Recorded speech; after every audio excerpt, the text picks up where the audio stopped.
The wolf pretended not to understand what the horse had said. भेड़िए ने न समझने का नाटक किया कि घोड़े ने क्या कहा था. He said, I am a doctor. I can treat you. उसने कहा, मैं एक डॉक्टर हूँ, मैं आपका इलाज कर सकता हूँ. If you tell me where the pain is, I'm sure I can cure it. अगर आप मुझे बताएं कि दर्द कहाँ है, तो मुझे यकीन है कि मैं इसे ठीक कर सकता हूँ. The horse became suspicious of the wolf's remarks and thought he had better be on guard. घोड़े को भेड़िए की टिप्पणी पर शक हुआ और उसने सोचा कि बेहतर होगा कि वह सतर्क रहे. The wolf was now very close and the horse said, Yes. Now that I think of it. भेड़िया अब बहुत करीब था और घोड़े ने कहा हाँ. अब जब मैं इसके बारे में सोचता हूँ, तो मेरे पैर में दर्द होता है.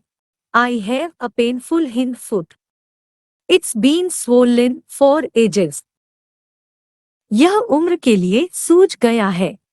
The wolf trotted up to examine the hoof which the horse had obligingly raised into the air. भेड़िया घोड़े के खुर की जांच करने के लिए आगे बढ़ा. खुर मजबूरी से हवा में उठा था. When the horse was certain that the wolf was near enough. जब घोड़े को यकीन हो गया कि भेड़िया काफी पास है, he gave a mighty kick. तो उसने एक जोरदार लात मारी.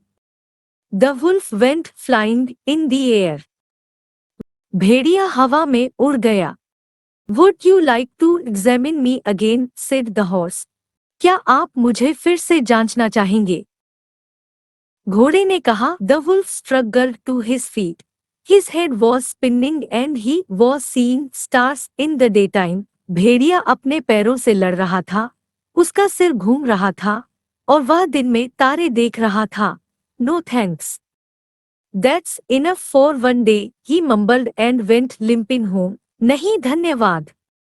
यह एक दिन के लिए काफी है.